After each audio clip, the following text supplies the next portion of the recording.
get started here, I thought I'd take and show some of the stuff here. This is the ingredients that we're using. I try to make it so you can see all of the carb counts on some of them.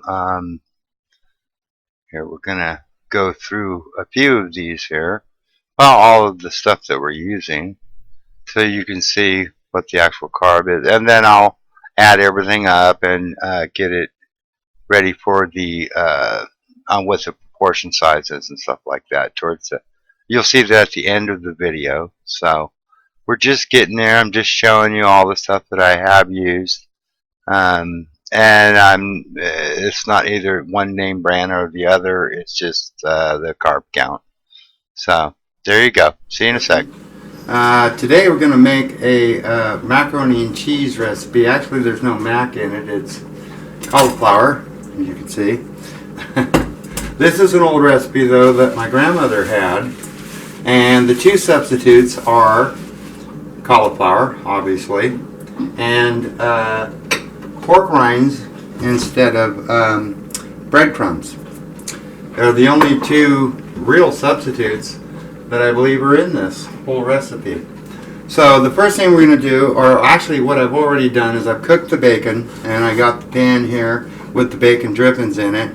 We're going to take and get this warmed up again, and we're going to take and get the cauliflower cooking a little bit in that bacon drippings.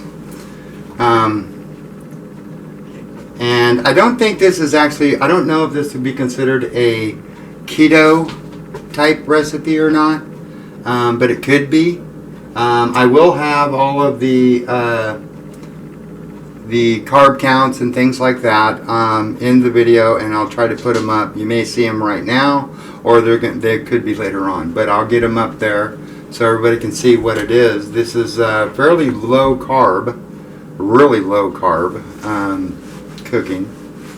You know, I was diagnosed with diabetes about 28 days ago, 30 days ago, something like that. I've already lost 20 pounds looking at this type of dieting or diet or different way of eating. I don't think, it's not really dieting, it's just a different way of eating. And seems to be working out really well. So I'm going to get these things cooked up, and we're going to move on to starting to put this together. As I can say, I've already got these cut up into little, you know, bite-sized pieces, you know, not too big. So we're gonna go ahead and pause it here, and then we'll get this thing ready to start putting together. So 1 second. Okay, this is about how you want it right here. You know, not too done. There's a little bit of brown bits in here and stuff like that, and that's fine. You know, so there you go. We're going to get this out of the pan, and then we're going to get ready to start putting this thing together. So we'll see in just a second. Alright, we'll get the sauce made up here. We're going to take a half cup of half and half. I probably could have used or would have used heavy whipping cream, but I don't have it, so this is what we're using. So half cup of half and half crystal is what we had. It's not one particularly that I use over another. Okay, and then the cheese ingredients will be a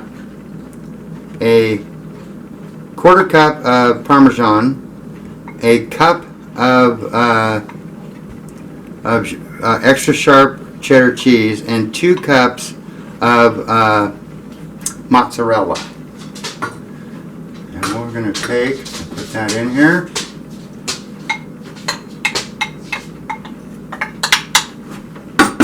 Alright.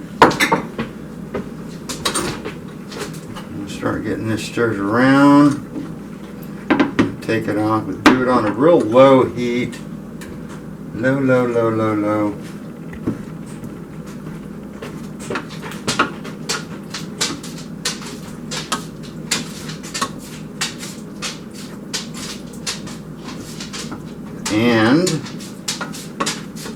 we're going to have some herbs and stuff to add to that. Can the camera person see that? Okay. So we're gonna get this melted down, and we're also going to be adding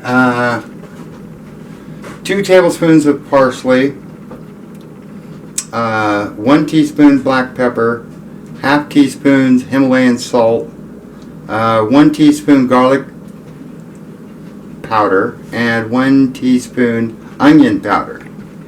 So we'll add that in just a second. We're going to try to get this melted down here in just a minute. So we will see you in just a second.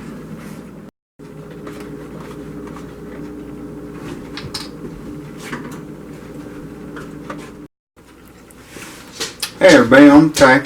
We got our cheese sauce nice and melted together, and it was I did make a mistake. It wasn't a half cup of half and half.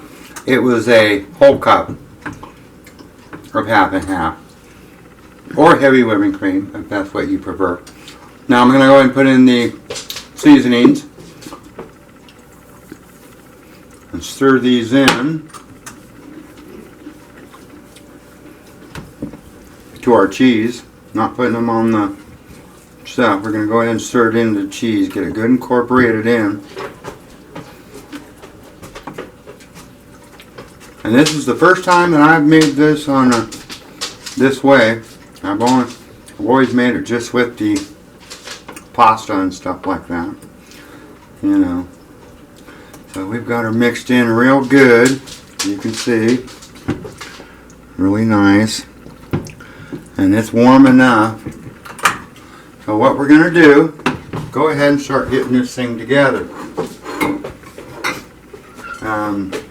First we're going to put our cauliflower in.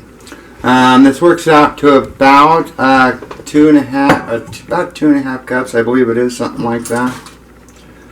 And I could have used some more. You know, it's going to be a little cheesy. That's alright, we like cheesy.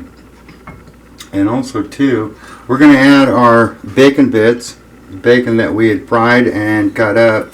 It got a little bit done. I got distracted as I was doing this, so as in things in life, we will live with that. I preferred a little bit less done, but there's no problem with that. It's real thick cut, so it's not like, you know, going to just fall away. But we'll get that in the cheese. And we're going to put our cheese mixture and bacon and whatnot over this. And there we go.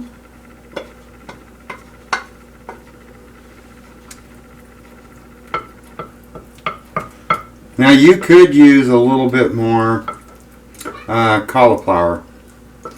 You know, we started with about 3 cups, and when I ended up cooking it, it cooked down to about 2 1/4, 2 1/2. You know, but you want to go ahead and spread that. Kind of use your thing to kind of knock it down so it gets a little bit down into it.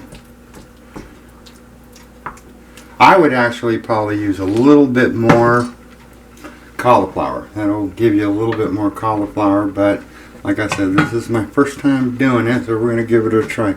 We have a cup of pork rind that we have taken and put in the food processor over here, if you can see that. Yeah.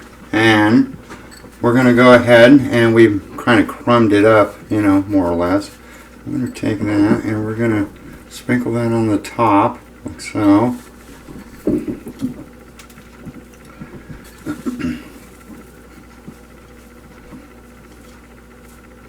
Now the cauliflower should be just really about done, but we're going to let this go in the oven at 375. There you go. We're not using quite all of it, so about 3/4 of a cup of breadcrumbs. And then, what my grandmother used to do, we're taking 2 pieces of the bacon, and this is really thick bacon. I'm telling you that right now. There's some thick bacon there. And this used to just be good old comfort food, I'm telling you. So, there you go. There's our deal, uncovered. And it's going to go into the oven. My daughter's having a tough time with the dog. He likes to be in the way. So we're going to put it in there. And as you can see up here on the oven, it's 375. And we're going to set that for, we're going to check it at about,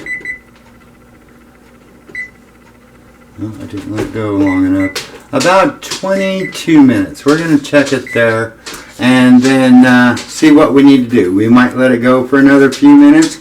The key of it is that when the bacon is done, the dish is done. So hopefully that will hold true. Grandma, make sure that holds true. And I'm going to get this mess cleaned up in the meantime, and we'll see you in just a minute. All right. Well, we've got her done. Let it go for about another 2 or 3 minutes. What we're going to do is we're going to let it sit out here and cool for a few minutes. Probably about 5 minutes or something like that. And then we'll be right back and we'll give it a try. You know, one thing I wanted to go over is that I would have used about another cup and a half, because we were about 2 1/4. I would use at least 3 1/2 cups of the cauliflower cooked in the bacon drippings like we did. But I thought I would have enough with the medium to large cauliflower head that we had, and I was wrong. So you're actually seeing the very first episode of me doing anything, and sometimes it's good and sometimes it's, you know, bad. And like the bacon, I would have preferred not to have quite so done, not the bacon on top of here, but the bacon that we cooked prior up. But things happen. So in the meantime, we're going to go ahead and soldier on through. So I'll see you in just a few minutes and we'll try this thing out. Thank you. All right. Well, she's out of the oven. She's cooled down. Like I said, I would have taken, and the recipe that I will put up in the link and stuff like that, and the finished one that will be on the screen is going to be of the ingredients that I would have used, like more cauliflower and stuff and things like that, and all cooking times, because we let this go for about 2 to 3 more minutes. So it was about 25 minutes, I think it was. And I mean, it looks really good. You know, it's still a little hot.